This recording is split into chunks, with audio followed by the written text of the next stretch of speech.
Assalamualaikum warahmatullahi wabarakatuh. Mari klik subscribe di channel ini dan aktifkan tanda loncengnya untuk mendapatkan update pemberitahuan di video berikutnya.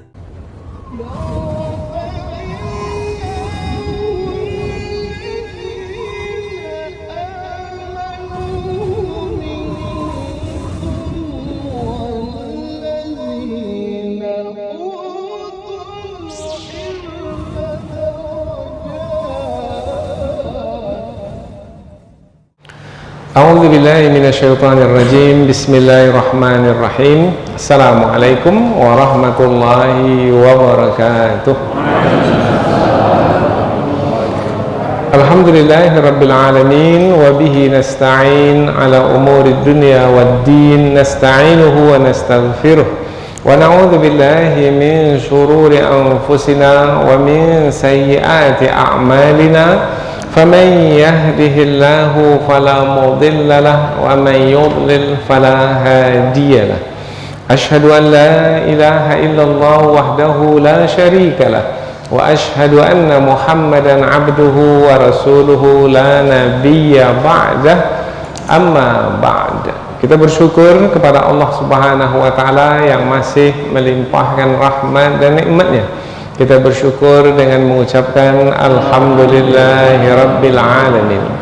Kemudian tidak lupa pula bersalawat kepada Rasulullah dengan mengucapkan Allahumma salli ala Sayyidina Muhammad wa ala ali Sayyidina Muhammad, dan bersalam kepada Rasulullah dengan mengucapkan Assalamu alayka ya Rasulullah. Alhamdulillah kita dapat kembali meneruskan pengajian tafsir ayat-ayat suci Al-Quran yang insya Allah kita akan teruskan kepada ayat yang ke-56, kemudian 57, kemudian 58 dari suratul Isra, ayat 56 hingga 58 dari suratul Isra, yaitu menerangkan tentang kebodohan orang-orang musyrik. Di mana letak kebodohan orang-orang musyrik itu? Orang-orang musyrik adalah orang-orang yang menyekutukan Allah, yaitu menyembah Allah dalam waktu yang sama juga menyembah selain Allah. Jadi mereka sekutukan Allah dengan Allah, sehingga mereka mempercayai Tuhan itu bukan hanya Allah, tetapi mereka juga mempercayai ada di sana Tuhan selain Allah. Yaitu umpamanya di kalangan bangsa Arab ada di antara mereka yang menuhankan berhala, itu dari benda mati, ya, dari batu yang dipahat. Tapi ada juga di antara mereka yang menuhankan malaikat. Mereka mengatakan bahwasanya malaikat itu anak Tuhan, anak perempuan Tuhan. Maka apabila anak Tuhan, maka adalah Tuhan.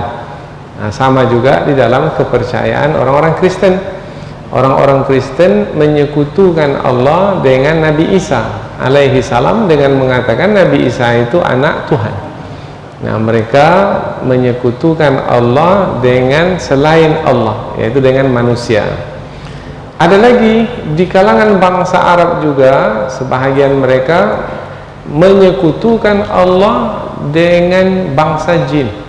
Jadi ada di antara mereka yang menyembah jin. Kemudian mereka mempercayai bahwasanya jin itu punya kekuatan, punya kekuasaan.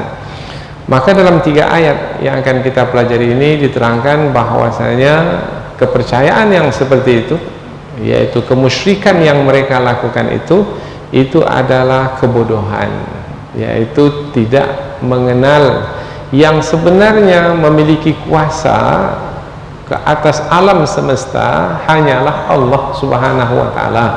Karena Allah yang menciptakan alam semesta ini, maka Allah pula yang berkuasa ke atas alam semesta ini. Selain Allah tidak punya kuasa. Bahkan selain Allah itu malaikat kah, manusia kah, atau bangsa jin kah, semuanya itu dikuasai oleh Allah Subhanahu wa taala. Maka apabila ada yang mempercayai selain Allah juga punya kuasa mendatangkan manfaat atau menolak mudarat, manfaat umpamanya kesehatan badan itu manfaat, kekayaan itu manfaat, umpamanya kekuasaan, jabatan umpamanya itu manfaat. Nah, kalau ada yang mempercayai itu semua datang dari selain Allah, maka mereka telah tertipu, telah tersesat. Karena semua itu datangnya dari Allah Subhanahu wa taala, atau menolak mudarat. Kalau ada yang mempercayai bahwasanya selain Allah mampu menolak mudarat, mudarat itu umpamanya seperti wabah. Nah, ini mudarat, yaitu yang mendatangkan keburukan, yang mendatangkan kesusahan, seperti umpamanya kemiskinan, penyakit dan lain sebagainya.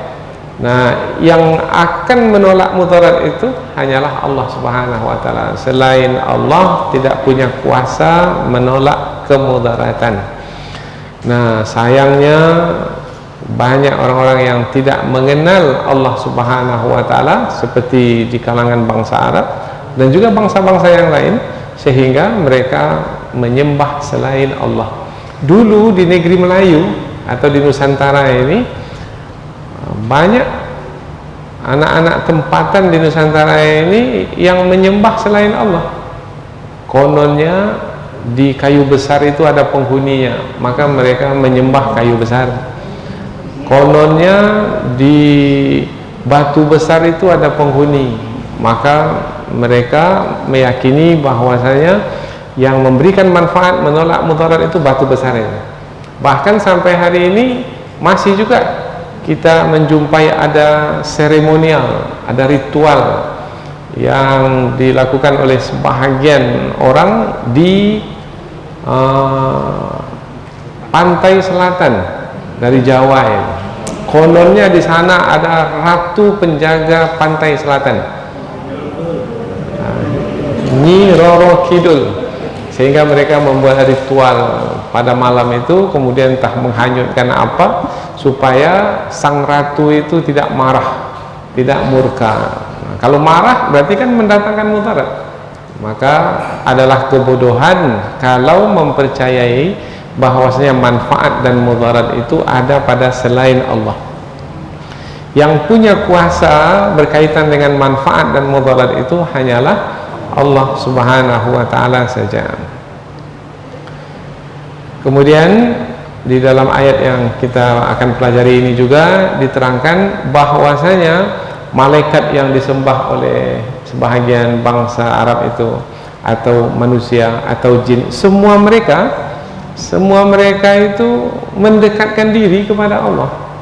Artinya kalau semua mereka itu mendekatkan diri kepada Allah, maka mengapa pula mereka itu yang disembah? Karena mereka itu bukan Tuhan, mereka itu sama seperti manusia, yaitu seperti yang menyembah itu, yaitu yang diharapkan mendekatkan diri kepada Allah Subhanahu wa taala. Maka adalah kebodohan kalau menyembah makhluk ciptaan Allah. Yang disembah itu adalah Allah pencipta makhluk, yaitu pencipta alam semesta ini. Kemudian Allah menyebutkan juga di ayat yang ketiga nanti dari 3 ayat yang kita pelajari ini, apabila penduduk satu negeri telah berleluasa di negeri itu melakukan kemusyrikan, melakukan kejahatan, melakukan kemaksiatan, maka sunnatullah maknanya ketetapan Allah, yaitu Allah akan membinasakan negeri itu. Membinasakan negeri itu adalah negeri yang dihuni itu, dan penghuni atau penduduk negeri itu akan dibinasakan oleh Allah Subhanahu wa taala sebelum kiamat itu terjadi. Nah, berarti kita juga menghuni negeri sekarang ini. Maka apabila ingin selamat dari kebinasaan akibat dari murka Allah Subhanahu wa taala, maka jangan melakukan kemaksiatan, jangan melakukan kedurhakaan. Yang paling buruk sekali dilakukan oleh manusia berupa kedurhakaan kepada Allah adalah kemusyrikan, yaitu menyekutukan Allah Subhanahu wa taala. Itu sebabnya kita selalu di dalam dakwah-dakwah menghimbau jangan sekali-kali tergelincir, terjatuh sehingga menyekutukan Allah Subhanahu wa taala. Inilah dia 3 ayat yang akan kita pelajari. Ini sebagai mukaddimah. Tujuannya adalah untuk menyiapkan diri kita. Yang akan kita pelajari sekarang adalah berkaitan dengan kemusyrikan yang dilakukan oleh sebahagian manusia, dan perbuatan menyekutukan Allah itu adalah perbuatan yang bodoh. Maknanya, kalaulah manusia menggunakan akal fikiran dengan baik, tentu manusia yang berakal tidak akan mungkin melakukan kemusyrikan. Inilah 3 ayat yang akan kita pelajari. InsyaAllah akan meneguhkan lagi keimanan kita, sehingga mudah-mudahan kita terhindar dan mudah-mudahan senantiasa dijauhkan oleh Allah dari perbuatan syirik. Dosa yang paling besar adalah dosa syirik, menyekutukan Allah. Siapa yang melakukan dosa syirik, maka semua amal ibadah yang pernah dia kerjakan, dia mendapatkan pahala dari amal ibadah yang dia kerjakan, sholatnya, puasanya, zakatnya, hajinya, dan lain sebagainya. Tapi kalau sudah melakukan dosa syirik, semua pahala itu terhapus, habis. Maka mudah-mudahan kita menjadi berhati-hati dan berwaspada dari perbuatan syirik, karena dosa syirik itu berakibat kepada penghapusan semua amal pahala kita. Sebagaimana biasa, sebelum kita mempelajari kandungan ayat dengan lebih terperinci melalui tafsir, kita akan membacanya terlebih dahulu, kemudian menerjemahkannya kata per kata, supaya kita lebih dekat dengan ayat yang kita kaji. Allah Subhanahu wa taala berfirman, A'udzu billahi minasyaitonir rajim. Bismillahirrahmanirrahim. Qul ud'ul ladzina za'amtum min dunihi fala yamlikuna kashfad durri 'ankum wala tahwila. Ulaika alladzina yad'una yabtaghuna ila rabbihimul wasilata ayyuhum aqrab wa yarjuna rahmatahu wa yakhafuna 'adzabah inna 'adzaba rabbika kana mahdhura wa in min qaryatin illa nahnu muhlikuha qabla yaumil qiyamati aw mu'adzibuha 'adzaban syadida kana dzalika fil kitabi mastura. Allah berfirman, Qul, katakanlah wahai Muhammad. Perintah dari siapa? Allah. Kepada siapa? Kepada Nabi Muhammad. Apa yang dikatakan? Supaya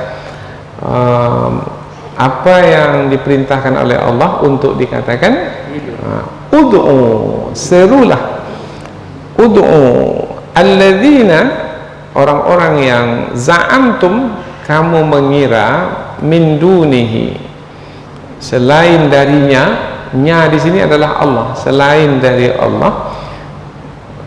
Siapa yang diseru selain dari Allah, yang mereka kira, yang mereka duga sebagai Tuhan? Malaikat atau jin atau manusia? Fala yamlikuna, maka tidak mereka itu mampu atau berkuasa kashfad durri, menghilangkan kemudaratan, angkum, dari kamu, wala tahwila, dan tidak pula memindahkannya. Maknanya memindahkannya kepada orang lain. Dulu ada dukun datang ke kota kita ini, kononnya dia bisa memindahkan penyakit ke kambing. Apalah salah kambing itu?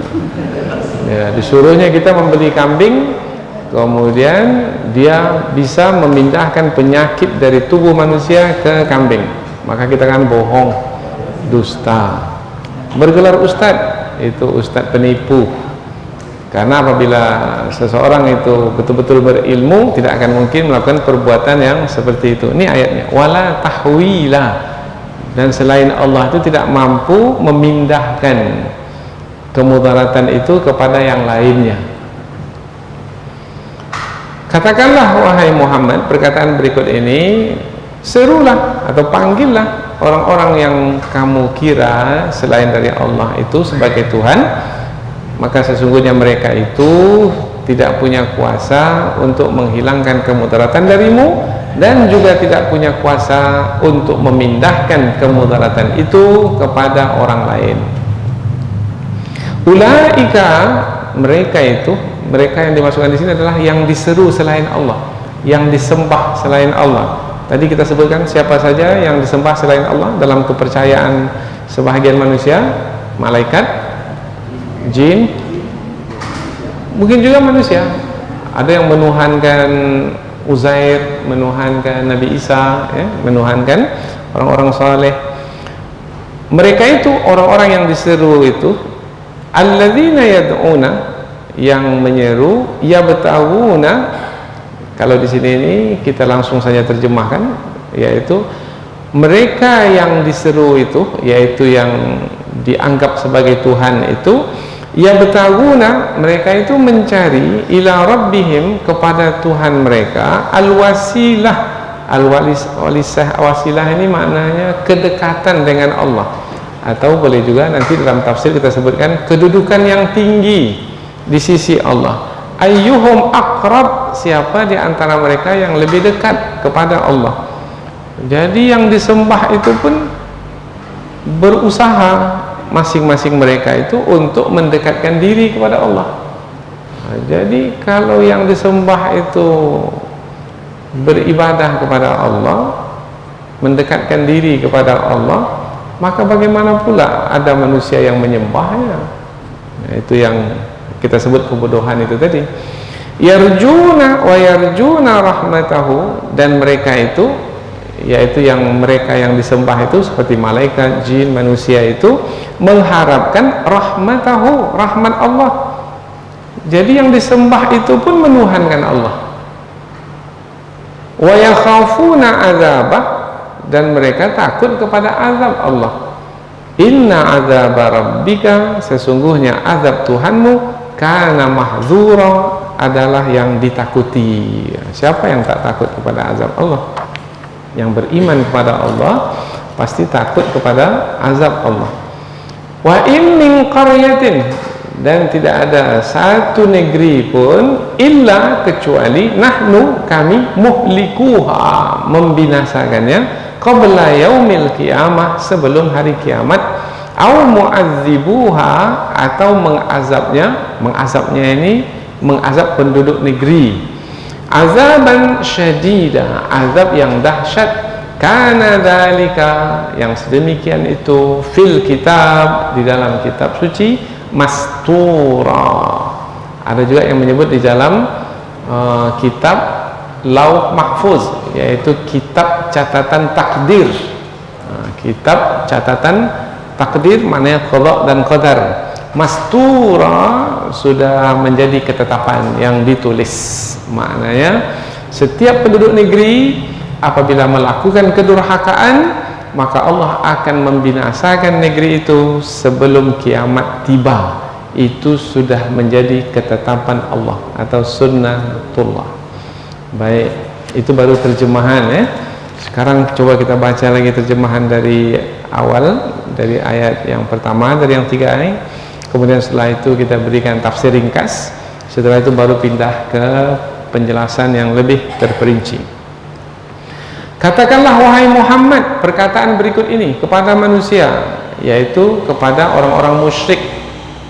Kalau ayat ini turun di kota Mekah, berarti kepada penduduk kota Mekah, yaitu mereka yang menyekutukan Allah. Panggillah orang-orang yang kamu seru selain daripadanya, selain daripada Allah, maka mereka itu tidak punya kuasa untuk menghilangkan kemudaratan darimu dan juga memindahkannya kepada yang lain. Mereka yang diseru itu menginginkan atau menghendaki kedekatan kepada Tuhan mereka. Siapa di antara mereka yang lebih dekat, dan mereka mengharapkan rahmatnya, rahmat Allah, dan mereka itu takut kepada azabnya, azab Allah. sesungguhnya azab Tuhanmu wahai Muhammad adalah yang ditakuti. Dan tidak ada satu negeri pun kecuali kami yang membinasakannya sebelum kiamat tiba atau menyiksanya, menyiksa penduduk negeri tersebut dengan siksaan yang dahsyat. Hal itu adalah telah ditetapkan di dalam kitab qada dan qadar yang terjaga di Lauh Mahfuz. Jadi 3 ayat yang kita pelajari ini adalah menerangkan tentang keimanan kepada Allah Subhanahu wa taala, yaitu jangan dicemari dengan menyekutukannya. Siapa yang mencemari keimanan kepada Allah, yaitu dengan perbuatan syirik, menyekutukan Allah, maka akan berakibat kepada murka Allah, yaitu kebinasaan, kecelakaan, yaitu bukan hanya dirinya tetapi juga negeri yang ia tempati. Jadi buruk sekali perbuatan syirik itu, karena akan berakibat kepada kecelakaan, kepada kebinasaan. Kemudian orang yang melakukan dosa syirik itu adalah orang yang sebenarnya tidak menggunakan akal fikiran dengan baik, dengan tepat. Karena bagaimana orang yang berakal akan menyeru Tuhan-Tuhan selain Allah, yang mana selain Allah itu tidak punya kuasa untuk mengangkat atau menolak mudarat sedikit pun, dan tidak juga bisa memindahkannya kepada yang lain. Maka yang tidak berkuasa mengapa disembah? Kalau ada juga orang yang menyembah yang tidak berkuasa, bermakna orang tersebut adalah orang yang tidak menggunakan akal. Karena orang yang berakal akan menyembah Tuhan yang maha berkuasa. Kalau tidak berkuasa, bahkan dikuasai, maka itu bukan Tuhan. Kemudian disembah juga bermakna sama dengan tidak menggunakan akal fikiran. Orang yang punya akal fikiran kemudian tidak menggunakan akal fikiran sama dengan tak punya akal fikiran. Paham ya? Orang yang punya akal kemudian dia tidak menggunakan akal, maka sama dengan tidak berakal. Umpamanya dia punya kendaraan untuk sampai ke masjid ini, karena jaraknya jauh, maka kalau dia pakai kendaraan maka dapatlah dia sampai ke sini dengan mudah, tak letih dia. Tetapi dia punya kendaraan, jarak yang ditempuh itu jauh, kemudian dia tak pakai kendaraan, maka sampai dia ke sini bermakna sama dia dengan orang yang tak punya kendaraan.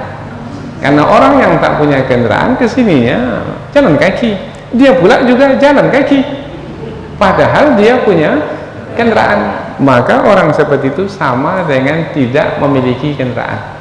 Dia berakal tetapi tidak menggunakan akal, maka orang yang seperti itu sama dengan orang yang tidak berakal. Maka banyak sekali ayat Al-Quran di ujung-ujungnya itu afala ta'qilun, maka tidakkah kamu berakal? Padahal setiap manusia diberi akal, tetapi karena tidak menggunakannya, maka manusia itu disebut tidak berakal. Orang yang tidak menggunakan akal disebut orang yang bodoh. Bodoh kamu ini, bermakna tak ada akal. Nah, maka kita letakkan judul pembahasan kita ini, kebodohan orang-orang musyrik.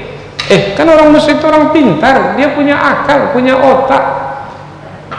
Bahkan kalau pada masa sekarang ini orang-orang musyrik itu pendidikannya tinggi-tinggi, PhD, doktor, saintis, profesional, ada lagi intelektual dan lain sebagainya, bahkan mendapat hadiah kehormatan dalam kajian keilmuan. Tetapi mengapa kita sebut orang musyrik itu orang yang bodoh? Karena tidak menggunakan akal di dalam menuhankan Allah Subhanahu wa taala. Karena yang paling penting sekali dalam hidup kita ini adalah ketuhanan. Itu yang paling penting. Yang pertama kali nanti ditanya di dalam kubur, sebelum yang lain-lainnya. Yang pertama kali ditanya, siapa Tuhanmu? Nah, jadi kalau tak bisa jawab, maka habislah sudah. Tak ada lagi kebaikan yang akan dia dapatkan di dalam kubur, dan juga tidak ada balasan kebaikan yang akan dia dapatkan di hari akhirat. Maka yang paling penting sekali itu adalah menuhankan Allah Subhanahu wa taala, mentauhidkan Allah. Maka setiap nabi yang diutus, yang pertama kali disampaikan oleh nabi itu adalah ani'budullaha, wahai manusia, sembahlah Allah Subhanahu wa taala saja. Malakum, tidak ada bagimu, min ilahin, Tuhan ghairuh, selainnya, selain Allah. Yang sekarang ini sudah populer dengan la ilaha illallah, untuk kalimat mentauhidkan Allah. Dan itu adalah kewajiban, ya, dan mesti kita laksanakan. Dalam mentauhidkan Allah itu adalah kewajiban yang mesti kita buktikan bahwasanya apapun yang kita lakukan adalah dalam rangka mentauhidkan Allah. Qul inna salati wa nusuki wa mahyaya wa mamati, itu dia ujungnya, lillahi rabbil alamin. Jadi semuanya dalam rangka mentauhidkan Allah. Semua yang kita buat itu dalam rangka mentauhidkan Allah, maka dapat pahala. Kalau tidak dalam rangka mentauhidkan Allah, maka akan sia-sia. Kalau dalam rangka menyekutukan Allah pula, maka mendapat dosa, maka akan disiksa. Jadi pembahasan kita ini adalah berkaitan tentang akidah, dan akidah ini bisa longgar karena kita juga ada menjumpai di tengah masyarakat ada yang murtad dari agama yang mulia ini. Ayah ibunya beragama Islam, tetapi tak tahulah, mungkin karena tidak mengaji, kemudian tidak juga menggunakan akal fikiran, akhirnya menuhankan Tuhan selain Allah, seperti yang dipercayai oleh orang-orang musyrik di luar kaum muslimin. Di luar kaum muslimin itu biasa disebut non-muslim, ya, biasanya disebut begitu. Tetapi dalam istilah Al-Quran, orang-orang kafir. Jadi orang-orang musyrik itu adalah orang-orang kafir. Kafir maknanya menutupi. Orang-orang kafir adalah orang-orang yang menutupi kebenaran. Kebenaran apa yang ditutupi oleh orang kafir? Yang paling penting, yang paling pokok, yang paling berharga, yang ditutupi oleh orang kafir itu adalah Allah sebagai Tuhan yang Maha Esa. Itu dia. Maka itu adalah pangkal keselamatan. Maka kita ingin hidup di atas kalimah itu, la ilaha illallah, dan kita ingin mati pun dengan kalimah itu, yaitu kalimah la ilaha illallah. Inilah pembahasan kita insyaallah melalui 3 ayat ini. Dan apa kaitan dengan ayat sebelum ini? Kaitannya jelas, yaitu apabila ayat sebelum ini adalah juga perintah kepada Rasulullah untuk menyampaikan, kalau sebelum ini tentang akhlak mulia, untuk menyampaikan tentang akhlak mulia, bagaimana bertutur kata dengan baik. Nah, jadi Allah juga memerintahkan Rasulullah untuk menyampaikan kebenaran berupa tauhid yang tidak dicemari dengan syirik. Jadi ayat ini dengan ayat sebelum ini menerangkan tentang kedudukan Rasulullah sebagai Rasul utusan Allah Subhanahu wa ta'ala. Karena ayat ini dimulai dengan kata qul, katakanlah wahai Muhammad. Baik, sekarang kita masuk ke pembahasan, yaitu kita ingin lebih dekat lagi dengan ayat ini, dan berharap mudah-mudahan ayat ini akan menambah kekuatan kita di dalam meneguhkan pendirian, yaitu mentauhidkan Allah Subhanahu wa ta'ala. Ayat 56, qul ud'ul ladzina za'amtum min dunih. Katakanlah wahai Muhammad perkataan berikut ini kepada manusia yang menyekutukan Allah, yaitu serulah wahai orang-orang musyrik, serulah yang kamu kira selain dari Allah itu sebagai Tuhan. Siapa yang dikira ini maknanya yang dianggap, yang diduga oleh orang-orang musyrik sebagai Tuhan itu siapa? Itu perkiraan saja, bukan keyakinan sebenarnya. Mengapa perkiraan? Umpamanya mereka menyembah malaikat umpamanya, atau menyembah manusia, atau menyembah jin. Kalau mereka naik ke atas bahtera, kemudian berlayar ke tengah laut, kemudian datang ombak besar akan menenggelamkan, kemudian mereka memanggil, menyeru siapa untuk menyelamatkan mereka? Menyeru manusia yang ada di darat? Nah, ketika itu barulah mereka tahu bahwasanya yang akan menyelamatkan mereka adalah Allah pencipta alam semesta ini. Jadi kepercayaan mereka terhadap selain Allah sebagai Tuhan itu bukanlah kepercayaan dengan keyakinan yang kokoh, enggak, tetapi hanyalah sebatas perkiraan saja. Nah, kata perkiraan ini za'am ini maknanya perkiraan, kira-kira, mengira-ngira. Nah, dalam beragama mana boleh mengira-ngira, tidak mesti pasti-pasti. Nah, untuk pasti-pasti itu yaitu dengan wahyu atau dengan menggunakan akal dengan baik. Nah, maka nanti akan dapat kebenaran yang pasti, siapa Tuhan yang sebenarnya. Katakanlah wahai Muhammad, panggillah yang kamu kira dari selain Allah itu. Panggillah ketika kamu susah, ketika kamu sengsara, ketika kamu menderita. Nah, panggillah selain Allah itu untuk menyelesaikan persoalanmu itu. Nah, apakah selain Allah itu punya kuasa? Maka disebutkan fala yamlikuna kashfad durri ankum, maka tidaklah mereka itu mampu untuk menghilangkan kemudaratan darimu. Ad-dur, kemudaratan. Kemudaratan itu sesuatu yang buruk. Umpamanya apa yang buruk yang tidak disukai oleh manusia? Kemiskinan umpamanya itu kemudaratan, penyakit itu kemudaratan, wabah seperti sekarang ini COVID-19 ini adalah kemudaratan. Apalagi yang lain kemudaratan, kecelakaan di jalan raya umpamanya, apalagi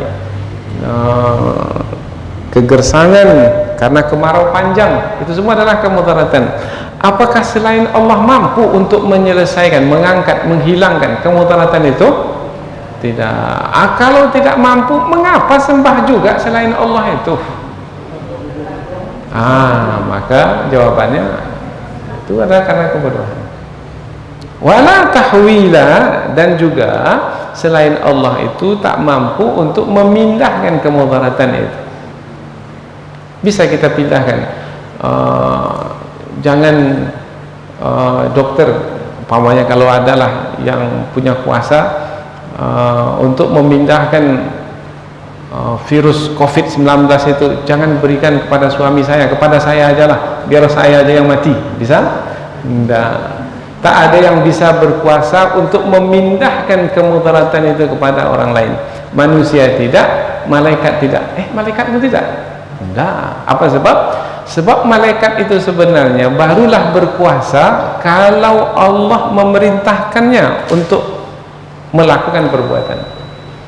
Karena malaikat itu berbuat dengan perintah Allah. Allah perintahkan baru buat. Kalau Allah tidak perintahkan apa-apa kepadanya, malaikat itu tak akan buat apa-apa. Itu adalah ciri khas malaikat. La ya'sunallaha ma amarahum wa yaf'aluna ma yu'marun. Jadi malaikat itu diperintah oleh Allah baru buat. Kamu cabut nyawa, maka malaikat itu pun cabut nyawa. Kamu menulis catatan amal manusia, ditulislah. Apa yang manusia buat dicatat.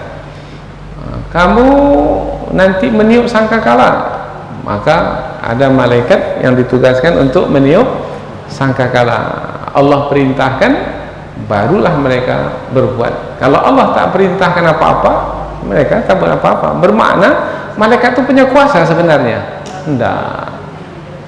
Setelah diperintahkan oleh Allah, Allah berikan kuasa kepadanya. Dengan kuasanya itu ia menjalankan perintah Allah. Bermakna malaikat itu pun dalam kekuasaan Allah.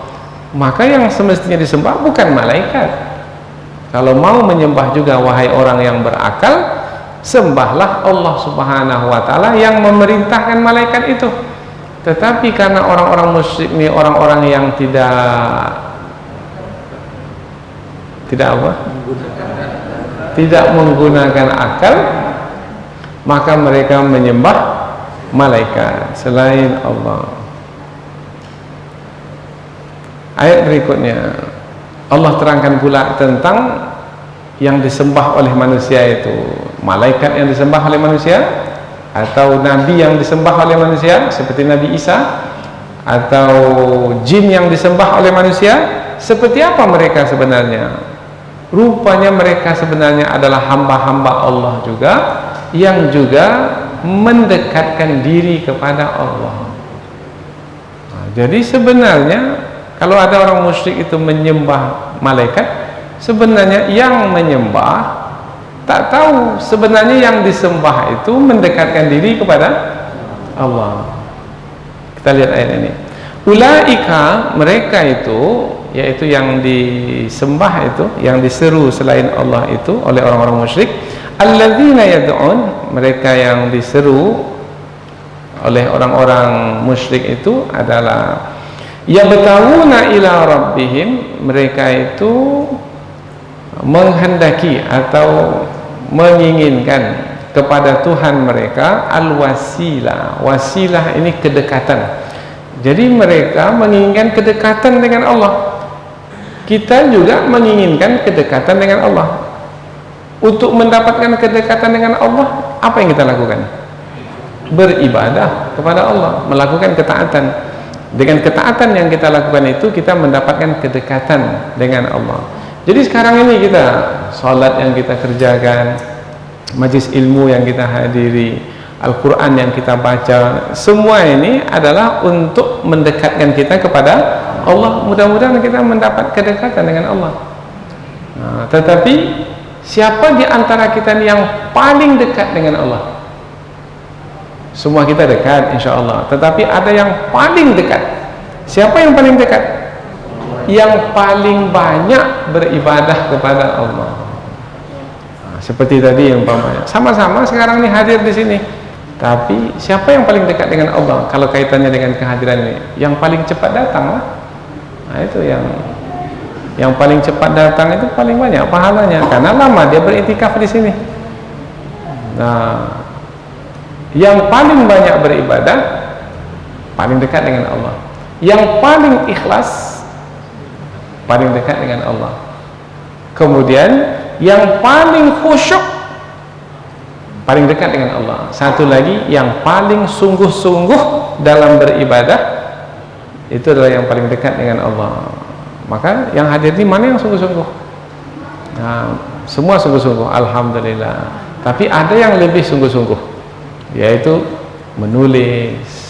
Kemudian nanti selepas ini di rumah mengulang kaji balik. Ada yang hadir majlis ilmu ini, hadir bawa badan, kemudian dengar. Setelah itu pulang, ketika sampai di rumah ditanya, nah apa tadi yang didengar? Pokoknya adalah yang didengar tadi. Nah, dapat pahala, dapat. Tapi tidaklah seperti orang yang sungguh-sungguh itu. Ketika ditanya apa yang disampaikan tadi, duduk sini, saya akan sampaikan. Dibukanya balik catatannya itu. Ini dia sampaikannya. Seperti mana tadi Ustadz menyampaikan, seperti itu dia menyampaikan balik. Hebatnya. Ada lagi yang satu lagi, seperti apa? Dengarkan aja lah, ini rekamannya. Nah, itu pandai juga. Nah, sungguh-sungguh orang yang merekam itu menunjukkan ada kesungguhannya, sehingga apabila dia ragu apa yang dia terima itu, dia ulang kembali. ulang sekali lagi. Kadang-kadang dengan mengulang berkali-kali itu hal yang sama, itu membuat kita jadi faham. Pada kali pertama kita dengar, sepertinya kita kurang faham. Nah, kemudian kali kedua, kali ketiga, oh itu rupanya. Siapa yang paling dekat dengan Allah? Yaitu yang paling bersungguh-sungguh. Nah, rupanya malaikat kah atau manusia yang disembah selain Allah kah atau bangsa jin kah, mereka itu juga beribadah atau melakukan ketaatan untuk berlomba saling mendekatkan diri kepada Allah, sehingga mereka berharap mereka lah yang paling dekat dengan Allah. Tadi kita sebut bangsa jin. Kalau bangsa malaikat, memanglah mereka beriman. Kemudian disebut nabi, memanglah nabi itu beriman. Tapi kalau disebut bangsa jin itu juga sebahagian mereka ada yang beriman kepada Allah. Maka ketika kita membuka tafsir, ada di antara ulama tafsir itu menjelaskan ayat ini yang sedang kita pelajari ini, di antara sebab turun ayat itu adalah ada sebahagian bangsa Arab yang menyembah jin. Innahu rijalun minal insi ya'udzuuna birijalin minal jinni fazaduhum rahaqa. Biasanya dukun-dukun itu berhubungan dengan jin. Jelangkung jelang saat pergi tak aku antar, pulang tak aku jemput. Nah, itu berhubungan dengan jin. Dia ada jampi-jampinya. Dengan jampi-jampi itu dia berhubungan dengan jin. Ada yang bertapa 3 hari 3 malam, tak makan tak minum, kemudian nanti jin pun datang. Nah, kemudian apa yang diperintahkan oleh jin itu yang dia laksanakan. Oh, berarti dia sudah menyembah jin. Nah, dia sudah menuhankan jin, dia sudah tunduk dan patuh kepada jin. Jadi ada di antara bangsa manusia itu yang menyembah jin. Nah, tetapi dalam tafsir disebutkan jin yang disembah itu rupanya memeluk Islam. Karena jin itu juga mendengarkan pengajian. Seperti sekarang ini, jangan dikatakan bangsa manusia yang mendengar pengajian, enggak. Bangsa jin. Yang kosong-kosong ini mungkin penuh dengan jin ini. Mana kita tahu? Innahu yarakum huwa wa qabiluhu min haitsu la tarawnahum. Maka boleh jadi dari bangsa jin yang kafir itu setelah mendengar pengajian ini beriman. Mana kita tahu?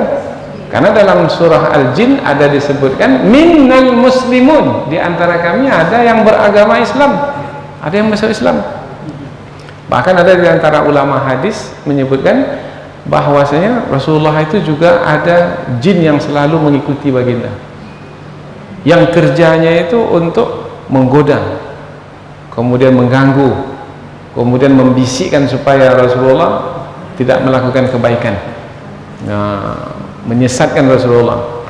Tetapi akhirnya jin itu dia putus asa, tak bisa, tak pernah berhasil. Akhirnya jin yang mendampingi Rasulullah itu masuk Islam. Nah, jadi ada kemungkinan bangsa jin yang kafir itu masuk Islam, ada. Nah, ada sebahagian bangsa Arab yang menyembah bangsa jin yang kafir itu, kemudian bangsa jin yang disembah itu masuk Islam. Yang disembah masuk Islam, yang menyembahnya tetap kafir. Nah, itu yang disebutkan dalam ayat ini. Padahal yang disembah itu, yang diseru itu mencari jalan kedekatan dengan Tuhan mereka. Siapa di antara mereka yang lebih dekat? Wa yarjuna rahmatah. Dan yang diseru, yang dipanggil, yang dituhankan itu mengharapkan rahmatnya, mengharapkan rahmat Allah. Wa yakhafuna azabah, dan takut kepada azabnya. Nah, jadi yang menyembah dengan yang disembah itu berlawanan sekali. Yaitu yang disembah itu mendekatkan diri kepada Allah, yang menyembah itu malah berpaling dari Allah Subhanahu wa taala. Kemudian di sini disebutkan 2 kata yang biasa ini dipakaikan kepada orang yang mendekatkan diri kepada Allah, yaitu wayarjuna rahmatah, mengharapkan rahmat Allah, harap, wayakhafuna azabah, dan takut kepada azabnya, takut. Nah, kita itu diantara harap dan takut. Jadi orang yang mendekatkan diri kepada Allah akan berhasil mendekatkan diri kepada Allah kalau suasana jiwa itu antara harap dan takut. Umpamanya sekarang ini kita ini, harap dan takut itu ada sekali. Harap amal yang kita buat ini ada pahalanya, diterima oleh Allah, ada pahalanya. Takut amal ini tidak diterima oleh Allah. Umpamanya kalau kita riak umpamanya, maka takut kita amal ini riak sehingga tidak diterima oleh Allah, sia-sia. Nah, jadi apabila ada dua ini sekali pada diri seorang, inilah yang akan menghantarkan seseorang itu berhasil mendekatkan diri kepada Allah. Tadi kita sudah sholat. Nah, sholat yang kita kerjakan tadi, kita sekarang ini berkaitan dengan sholat yang sudah kita buat itu antara harap dan takut. Harap sholat kita itu diterima oleh Allah. Takut kalau sholat kita itu tidak dihitung oleh Allah sebagai amal. Nah, akhirnya kita menjadi tertipu, kita menganggap kita dah berbuat juga, padahal rupanya Allah tak menghitungnya sama sekali. Kalau tak ada hitungan, sia-sia. Karena kita hidup di dunia ini adalah untuk mengumpulkan amal supaya nanti kita mendapatkan balasan. Maka kita antara harap dan takut. Orang yang antara harap dan takut tak akan mungkin angkuh, tak akan mungkin sombong, tak akan mungkin mendengki orang lain, tak akan mungkin mencela, merendahkan orang lain, tak akan mungkin. Karena orang yang berada di antara harap dan takut akan bergantung sepenuhnya kepada belas kasihan Allah Subhanahu wa ta'ala, dan sangat menjaga diri dari murka Allah Subhanahu wa ta'ala. Maka di antara kriteria wali-wali Allah, wali itu ada yang dekat. Wali Allah yang dekat dengan Allah adalah yang memiliki rasa harap dan takut kepada Allah, bainar raja wal khauf, antara harap dan takut.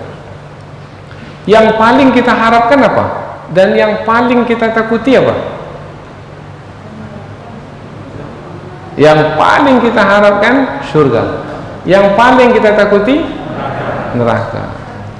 Kalau berkaitan dengan Allah, yang paling kita harapkan apa? Redanya. Yang paling kita takuti apa? Murkanya. Kalau Allah sudah reda, Allah limpahkan rahmat, Allah berikan keberkahan, Allah karuniakan kepada kita kelebihan. Tetapi kalau Allah sudah murka, nah maka kita akan ditimpa siksa. Inna azaba rabbika kana mahdzura, sesungguhnya azab Tuhanmu adalah yang ditakuti. Nah, ini dua ayat. Ini berkaitan dengan orang yang menyembah selain Allah, dan satu lagi berkaitan dengan yang disembah. Jadi yang dibahaskan dalam dua ayat ini adalah yang menyembah dan yang disembah. Sekarang pula yang dibahaskan tempat yang didiami oleh orang-orang yang menyekutukan Allah itu. Tempat itu apabila Allah murka, dan itu sudah menjadi ketetapan Allah, Allah akan murka kepada orang yang menyekutukannya, maka tempat itu akan dibinasakan oleh Allah. Kita ini kan bergantung tempat ya. Kita ini bergantung pada tempat. Mengapa sekarang ini kita nyaman duduk ini? Karena tempat kediaman kita ini tenang. Kalau Allah gempakan bumi ini, bagaimana kita duduk? Akan berhamburan kita keluar, akan gelisah, risau, akan muncul rasa takut. Nah, maka Allah ingin memberikan peringatan. Isinya adalah ancaman. Jangan sekali-kali melakukan perbuatan syirik, karena bumi yang kamu diami itu, kalau kamu juga melakukan dosa, tetap juga melakukan dosa syirik, dan dosa syirik itu berleluasa di tempat kediamanmu, maka tempat kediamanmu itu akan dibinasakan. Wa in min qaryatin, dan tidak ada satu negeri pun illa kecuali nahnu muhlikuha, kami yang membinasakannya. Negeri mana dahulu yang dibinasakan oleh Allah? Negeri yang sekarang ini adalah di Yordania. Di Yordania itu ada negeri yang dahulu pernah dihuni oleh kaum Ad, kaum Samud. Apabila kita pergi jalan-jalan ke Palestina, ada ziarah ke Palestina, maka nanti kita akan dibawa masuk melalui Yordania. Maka nanti kita akan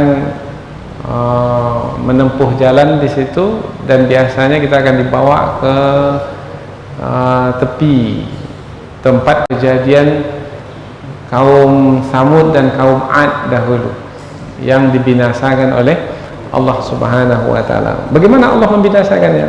Allah hancurkan Allah hancurkan negeri itu, Allah binasakan negeri itu. Allah hujani penduduk negeri itu dengan hujan batu. Mati bergelimpangan, mereka mati bergelimpangan. Juga kaum Sodom itu di mana? Masih juga di Yordania, yaitu penduduk negeri Sodom itu menyekutukan Allah Subhanahu wa taala. Siapa rasul yang diutus ke situ? Nabi Lut alaihi salam. Bagaimana nasib mereka di negeri itu? Mati bergelimpangan, dan negeri itu dihujani dengan hujan batu dari langit, hancur. Kira-kira kalau hujan batu dari langit, macam mana bangunan kita ini? Hancur. Allahu Akbar. Itu baru hujan batu. Di dalam Al-Quran itu siksaan dari langit itu bukan hanya hujan batu, halilintar. Kalau halilintar itu berarti api, maka akan terbakarlah kediaman manusia di bumi. Qabla yaumil qiyamah, sebelum hari kiamat. Oh, berarti boleh jadi negeri itu boleh jadi ada yang belum dibinasakan, padahal di negeri itu sudah berleluasa kemaksiatan, kemusyrikan. Tetapi Allah di ujung ayat nanti disebutkan negeri itu pasti akan dibinasakan, cepat atau lambat. Nah, itu sudah menjadi ketetapan Allah. Bahkan dalam hadis Nabi juga disebutkan, jangankan syirik, berleluasa saja zina dan riba di suatu negeri, maka negeri itu akan dibinasakan oleh Allah Subhanahu wa taala. Au mu'adzibuha, atau Allah mengazab penduduk negeri itu azaban syadida, dengan azab yang dahsyat. Kana dzalika fil kitabi mastura, adalah ketetapan Allah, yaitu membinasakan negeri atau mengazab penduduk negeri itu adalah yang ditetapkan di dalam kitab. Kitab yang dimasukkan itu adalah kitab tulisan tentang alam semesta ini, yaitu yang disebut dengan qada dan qadar atau takdir. Yang pertama kali diciptakan oleh Allah, sebelum Allah menciptakan langit dan bumi, sebelum Allah menciptakan malaikat, sebelum Allah menciptakan manusia, apa yang pertama kali Allah ciptakan? Pena, al-qalam. Kemudian Allah memerintahkan kepada pena, wahai pena, tulis. Maka pena pun bertanya kepada Allah, apa yang kutulis ya Allah? Maka Allah pun menyuruh pena untuk menulis apa saja yang akan berlaku sampai hari akhirat. Jadi termasuk kebinasaan suatu negeri? Ya, termasuk kebinasaan negeri itu sudah ditulis oleh pena. Yang ditulis oleh pena itulah yang kita sebut sebagai kitab. Kitab qada dan qadar. Dan kitab itu, ini disebut fil kitab, dalam kitab. Kitab itu dijaga. Nah, kitab yang dijaga itu disebut dengan istilah fil lauhil mahfud, yaitu di lauh al mahfud yang dijaga. Maknanya seperti apa yang ditulis dalam kitab itu, seperti itu yang akan berlaku. Adakah manusia yang mampu untuk merubahnya? Tidak, semuanya sudah tertulis di situ. Maka biasanya ada di antara kita ini mengatakan ini sudah suratan takdir. Suratan itu maknanya sudah tersurat. Takdirnya, ketentuannya itu sudah tersurat. Maka tak ada siapa yang bisa mengubah dan merubahnya, karena yang berkuasa penuh ke atas alam semesta ini hanyalah Allah Subhanahu wa Ta'ala. Apabila Allah yang berkuasa penuh ke atas alam semesta ini dari dahulu hingga sekarang, hingga kapanpun, maka Allah lah yang semestinya disembah. Jangan sembah selain Allah. Mudah-mudahan apa yang kita pelajari ini ada manfaatnya. Subhanakallahumma wa bihamdika asyhadu an la ilaha illa anta wa astaghfiruka wa atubu ilaik. Wassalamualaikum warahmatullahi wabarakatuh.